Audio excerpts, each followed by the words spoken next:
Thanks for making it to the very special Wembley Stadium. I guess we're a little bit spoiled now. I remember first walking out onto that pitch at a press conference. Rob, you were there as well. For Carl Froch against George Groves. Obviously we came back here for Anthony Joshua against Vladimir Klitschko, and now we're back again. September the 22nd at the National Stadium in front of 90,000 people. And then hopefully back again in April 13th, 2019. But right now, it's all about what we believe the toughest test of Anthony Joshua's career so far, against Alexander Povetkin, the #1 challenger, #1 with the WBA, #1 with the WBO, former Olympic gold medalist, former heavyweight champion of the world. Only one defeat to the great Vladimir Klitschko on points, and a great team of people. I'm delighted to welcome Vadim Kornilov, and of course, welcome to the team of Andrei Rybinski and World of Boxing. They've been a pleasure to work with, and welcome as well to Alexander Povetkin, a fine fighter and a real test for Anthony Joshua on September the 22nd. Like I said, we want to thank everybody involved in making this possible. It wouldn't be possible without our host broadcaster, Sky Sports, who have backed Anthony Joshua from his professional debut. American partners, The Zone as well. We had a great press conference in New York yesterday. And really, I think we all need to just take heed of what's happening in boxing right now, to be able to stage these mega events that really are the envy of people all around the world. And we're doing it here, we're British and we're proud, and it's a great time for British boxing, and we can't wait for the 22nd. Of course, you've met the Povetkin team. Here we have the unified heavyweight world champion, WBO, IBF, WBA and IBO heavyweight world champion. Now OBE and Mr. MBE down the bottom, Rob McCracken, who of course long-term trainer of Anthony Joshua and responsible for all the success of the GB squad as well. I'm going to pass over to the head of boxing for Sky Sports, Adam Smith, to talk from his side and also ask questions for people at this top table. Thanks, Eddie. It's wonderful to be back at Wembley Stadium. What a fantastic night we had here when Anthony Joshua beat Vladimir Klitschko in that epic fight, one of the great heavyweight fights of recent times. It's superb to be back at the National Stadium, 90,000 there, September the 22nd. And I believe this is, without doubt, one of the most dangerous assignments for Anthony Joshua to take on. The mandatory with the WBA, probably the third best heavyweight in the world, although he'd argue that he's the best. Take Deontay Wilder out, you know, that super fight is going to take time to make. Alexander Povetkin, just look at his pedigree. A wonderful amateur career, Olympic gold medalist, double European amateur champion, world champion, and he's won 34 of 35 as a pro. We saw what he did to David Price on the AJ Parker night, and I think he brings a lot of heat. I think he brings a phenomenal boxing brain, a great team behind him, and a left hook that Joshua's got to be very, very careful about. But listen, it's great to have Anthony back again at a stadium. It's wonderful. You know, we've had him at Wembley, we've had him twice down at the Principality in Cardiff. We just love AJ nights, and I think they've taken boxing to a completely different level. You know, Carl Froch will still tell me that the 80,000 that he brought here with George Groves was a one-off. But we're moving on, and I think the heavyweight division is fantastic at the moment. And September the 22nd is going to be a wonderful night on Sky Boxing. We've got a pretty good night on July the 28th at the O2 with Dillian White and Joseph Parker, of course. That's a real pick-em in 10 days' time. But let's get hold of Anthony straight away. Fresh in back from New York, obviously a big press conference out there yesterday. Let's not talk Gerald Miller, let's talk Alexander Povetkin. That's why we're here. How dangerous is Povetkin, and how seriously will you have to take him? Yeah, Alexander Povetkin, as you mentioned, gold medalist, unbelievable pedigree. He's come through the professional rankings very well. I've watched him for a long time, and you know, nowadays I think the industry of boxing in terms of the fan base is a lot different. So maybe because first language might not be English, or the social media might not be the most dominant, people should never underestimate a fighter due to fan base and stuff like that. Alexander Povetkin is one of the best fighters that I'll be facing on my record, and I look forward to it as well actually. He's got a style that I enjoy competing with, I have no problem with. Left hooks, right hands, defend and counter, and box that range as well, so it should be good. I'm sure the undercard will be packed, and you know what, Gerald Miller, Wilder, I had issues like with Parker. It seems that there's always been a lot going on around my fights. You know, I've always had a fight to focus on, but there's always been a fight booked next. Like, if you beat Molina, you're going to fight Klitschko. Klitschko's sitting ringside. So I've always had that issue. And I've found it quite interesting, and I've tried to understand how to deal with these things. And over the last few years, I've been fighting 10 years now, and I feel I've always done it for fun. And I've just had fun with it because I prefer the lifestyle it presented me. And now I'm dead serious about this business, and this is chapter 2 for me, and Povetkin is the first on my list. So that doesn't bother you, all the talk of Wilder, this being a potential banana skin, I guess, you know, the upsets in heavyweight history, littered with them, of course, you know, at Wembley Arena, Lennox Lewis losing to Oliver McCall in a fight everybody thought he was going to win. It's just about Alexander Povetkin for you and Rob. It's just concentrating on him. Not anymore. It was that before. I used to concentrate on the opponents, and as I said, it was like I was always worrying about what was next. So I'd be like, oh, I don't want to make no mistakes with this opponent. And I started boxing within myself. I stopped expressing myself and, you know, my potential to go on and be a great heavyweight champion.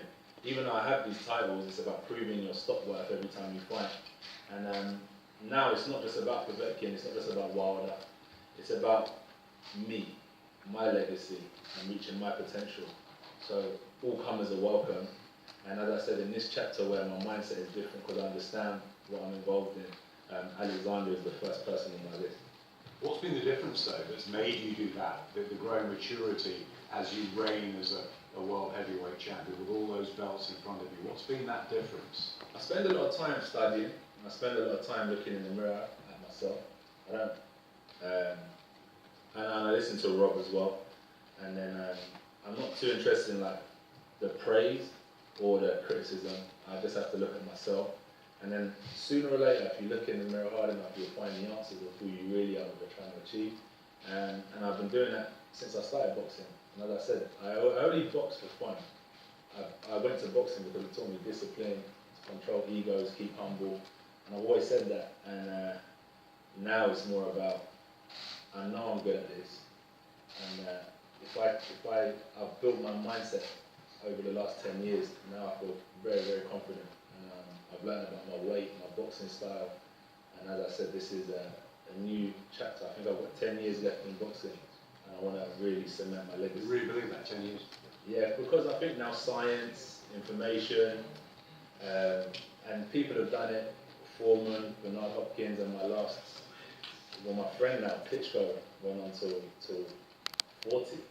Mayweather done it, so I believe I can as well. Vladimir Klitschko, of course, April last year was a thunderous fight. Do you predict something similar with the style of Alexander Povetkin on September the 22nd? Riddick Bowe and Holyfield. Because, you know, when you've got like a brawler, I know Alex can box, there's no doubt about that. He wouldn't have done what he done in the amateurs and as a professional if he couldn't. But in terms of like the style, the solid base, the gravity on your feet, and then he can swing hook, versus someone who's more like European style, English style, upright, hit, be first, move back, be second. It creates a great fight, and I think with those two styles and the mindsets now where I can't afford to get beat, and Alex thinks he can beat me, will definitely gel for an interesting type of matchup. Yeah, we all love the Riddick Bowe and the Holyfield trilogy. Let's bring Alexander Povetkin in. Alexander, welcome to London. Fantastic to have you here. This is the big opportunity. You've been waiting a long time. We saw you in Cardiff beat David Price. How confident, first of all, are you and the team of upsetting the odds and taking out Anthony Joshua here in front of his home crowd?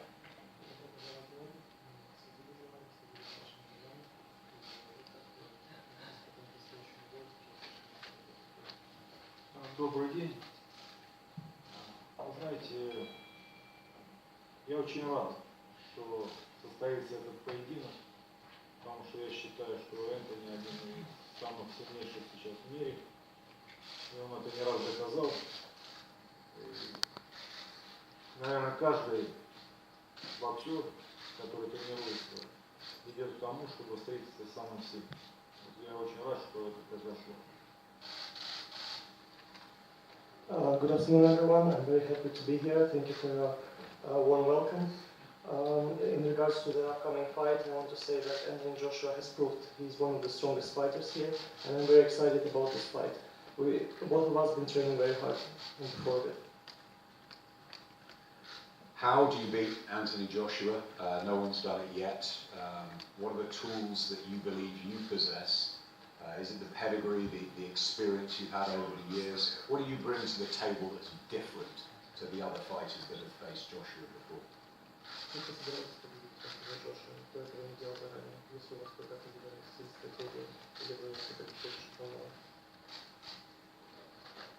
Вы знаете, мы нарабатываем технические действия, которые постараемся выполнить в бою.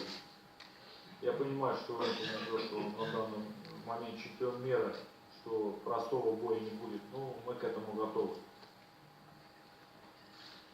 You know, this fight will be all about experience. I'm aware that Anthony Joshua is a world champion, but we've been training hard and we're ready for this fight. You've been a world champion before, but there's a number of titles there. What's the motivation, the ambition for you, Alexander? Is it to clean up and then take on Wilder and try and become the undisputed, unified heavyweight king?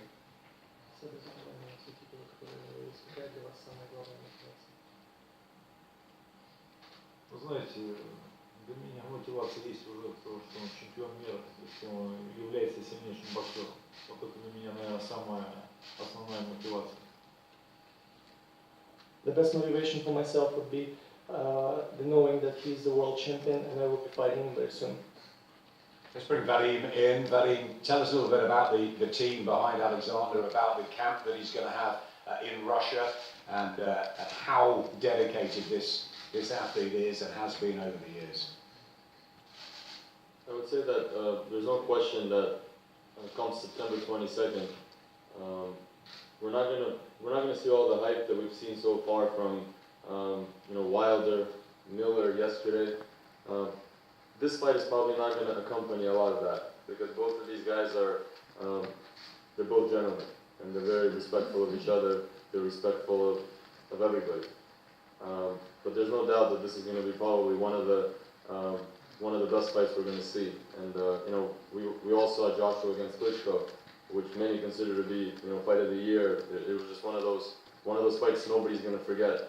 And this is the type of fight that this could be, and most likely it will be because we have two of the best meeting each other in the ring. It's not just talk. It's all the talk they're going to do is going to happen at fight night. Alexander is going to go as always into the Russian mountains to do his camp. He's done that for most of his latest fights in his career. His manager Dmitry Ivanov, his trainer Ivan Kirpa are working hard already on getting the right sparring partners, preparing the right type of training camp. And there's no doubt, Alexander Povetkin as Anthony Joshua are going to be 100% ready.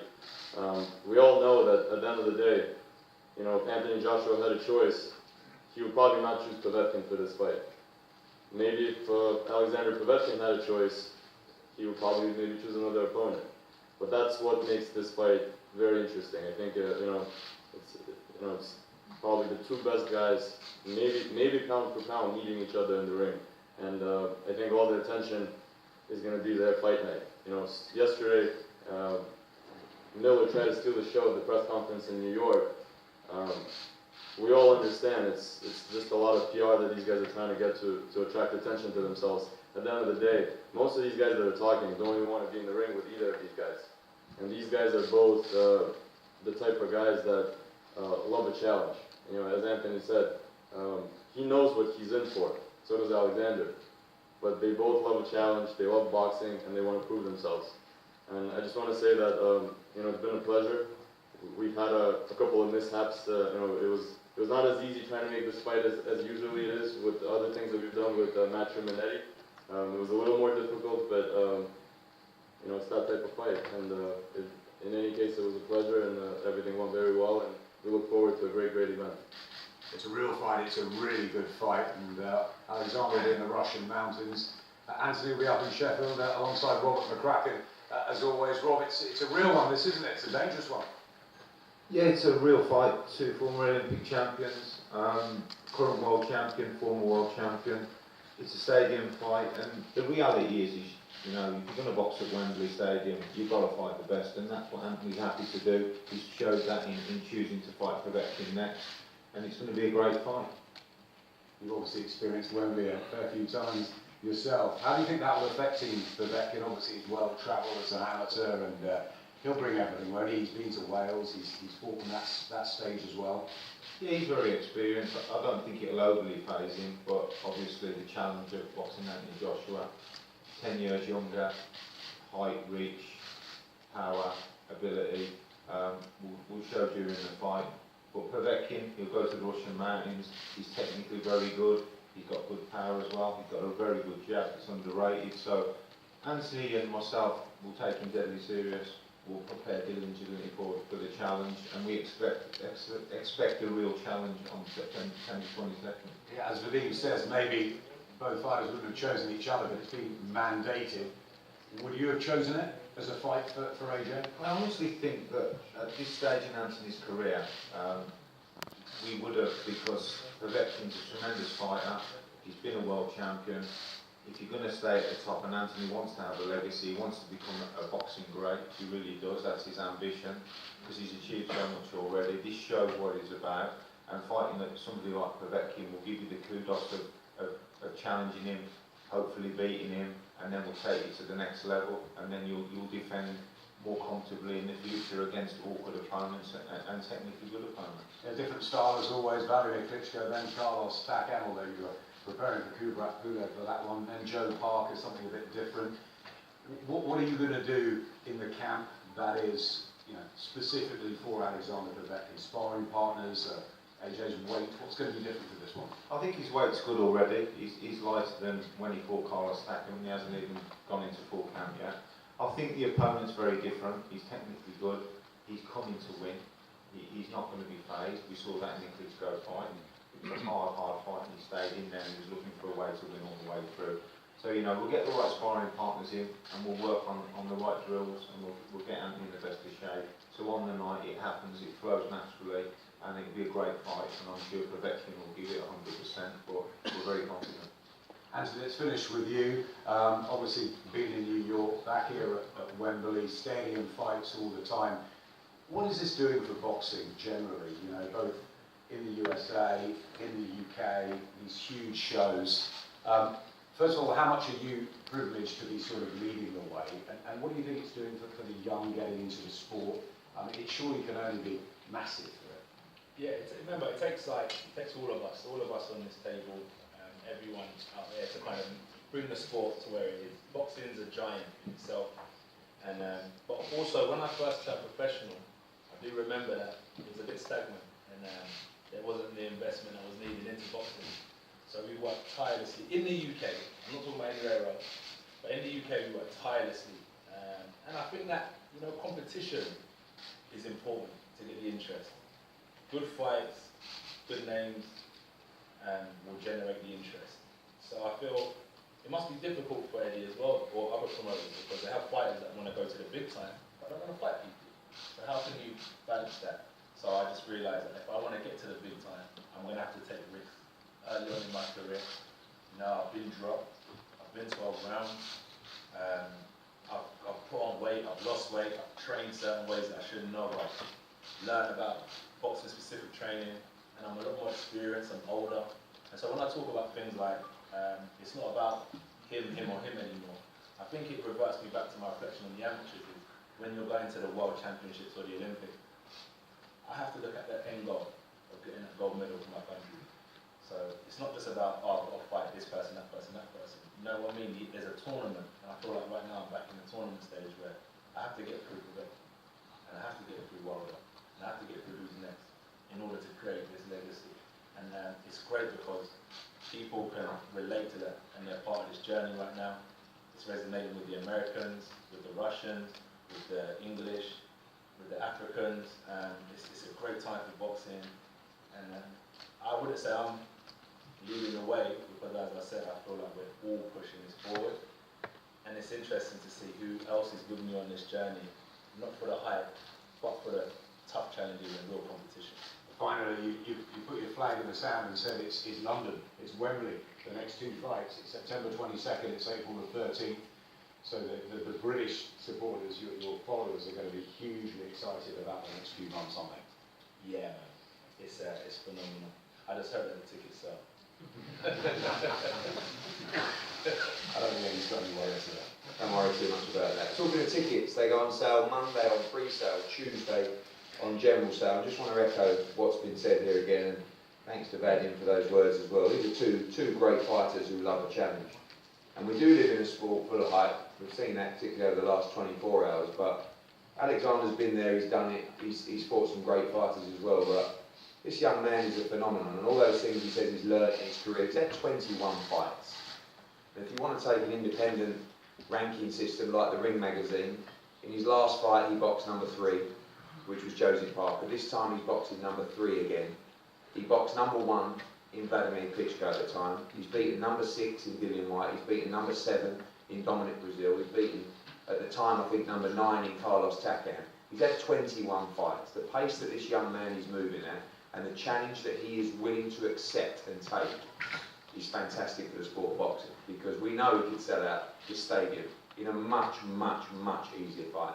Anthony Joshua doesn't want that. He wants to create a legacy, and you're only doing that by beating great fighters. So thanks for all being part of this today. We're going to have a one head-to-head up here, then we're going to go out onto the pitch for another head-to-head, and then we're going to have all you guys going to get a chance to speak to both fighters as well. So thanks for coming. We look forward to another huge night of British boxing on September 22nd.